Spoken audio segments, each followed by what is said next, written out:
Hello. This is going to be a short overview of a book I edited back in 2004 entitled Baha'is in the West. The book itself was volume 14 of Kalimat Press's series Studies in the Babi and Baha'i Religions. Its contents are as follows.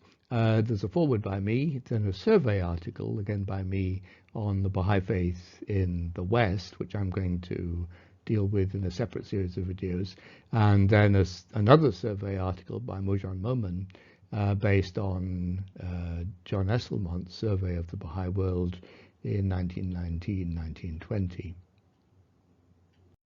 Then follow three studies of particular episodes in Western Baha'i history, one by Georgi Lederer on Abdul Baha in Budapest, secondly by Jackson Armstrong Ingram, a bit of extraneous matter, the 1910 Baha'i Temple Unity Convention and the downfall of Henry Clayton Thompson, and thirdly Lonnie Bramson on the plans of unified action.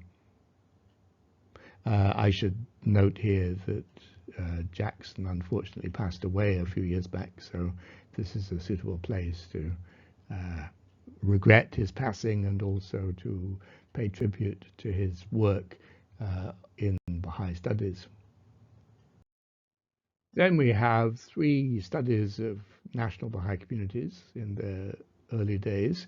First from Graham Hassel, Outpost of a World Religion, the Baha'i Faith in Australia, 1920-1947. Secondly, by Margaret Warburg, The Circle, the Brotherhood, and the Ecclesiastical Body, the Baha'i Faith in Denmark, 1925-1987. And thirdly, Ismail Velasco, The Baha'i Community in Edinburgh, 1946 to 1950.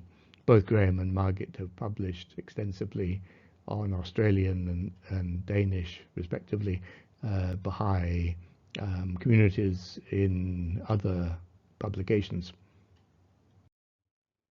Let me finish by noting the main points in the foreword, which I think are still relevant today, 16 years after the book's publication. First, on the subject of transcultural religions. All religious movements emerge within a particular socio-cultural context. For the most part, they remain within the social environment of their birth. They grow or decline in proportion to their success in articulating the cultural concerns of the society in which they're situated and in creating and channeling the enthusiasm of their adherents. However, some religious movements transcend their culture of origin, attracting followers from a variety of cultural backgrounds, and perhaps eventually establishing firm roots in a number of societies. The resulting diversity entails a double existence for the religious movement in question. If it's truly multicultural, it exists in a number of distinct local cultural forms.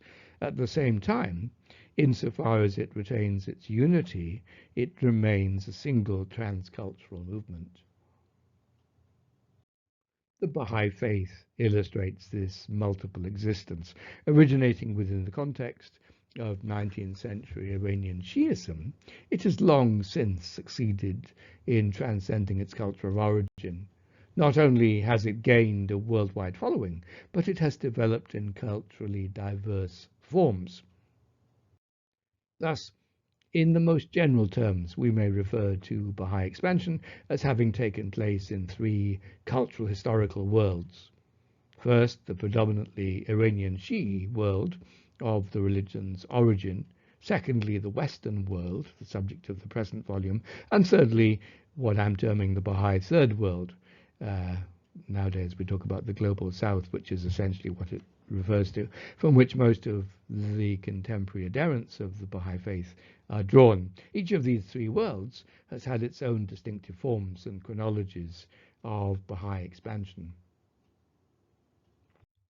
Is there a general pattern of Western Baha'i development? There is good reason to see the multiform development of the Baha'i faith in the West as a single process.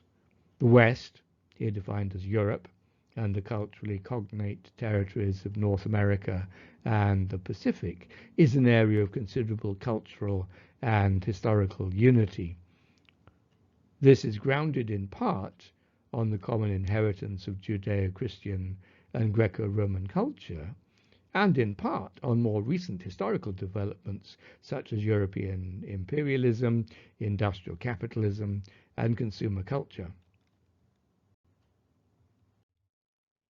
Within this area of the West, Baha'i expansion has followed its own distinctive pattern.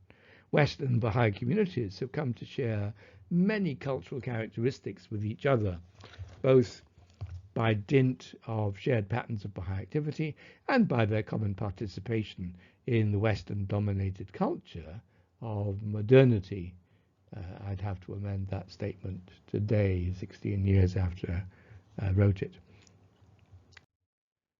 Let's turn now to academic Baha'i studies.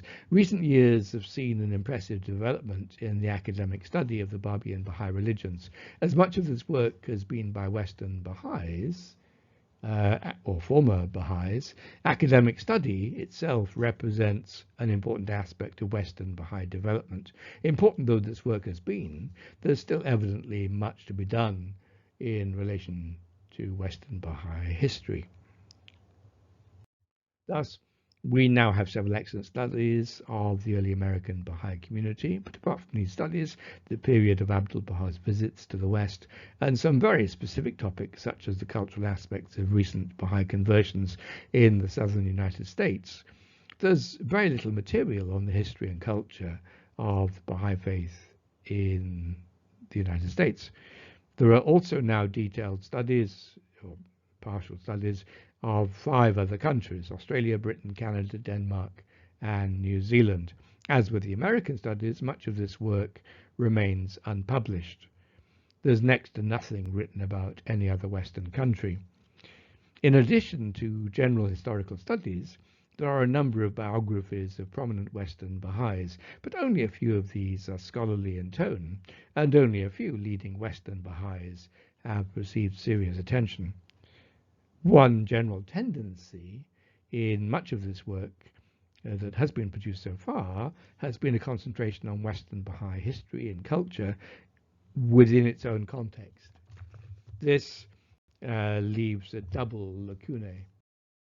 First, there is as yet little research on the relationship between the Baha'i movement in the West and its environing societies and cultures, nor is there any systematic study comparing Baha'i formation with other religious developments in the West.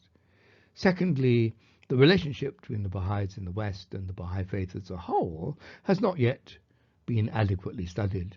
Clearly, Western Baha'is have played a major role in the diffusion of the faith outside of the West, in the development of Baha'i administration, and in the formulation of frameworks of belief and practice. But the details of this role have yet to be properly and fully delineated. Finally, let me turn to the matter of scholarship. Good scholarship involves both individual effort and collective endeavour. The progress of any scholarly field depends upon these 2 elements.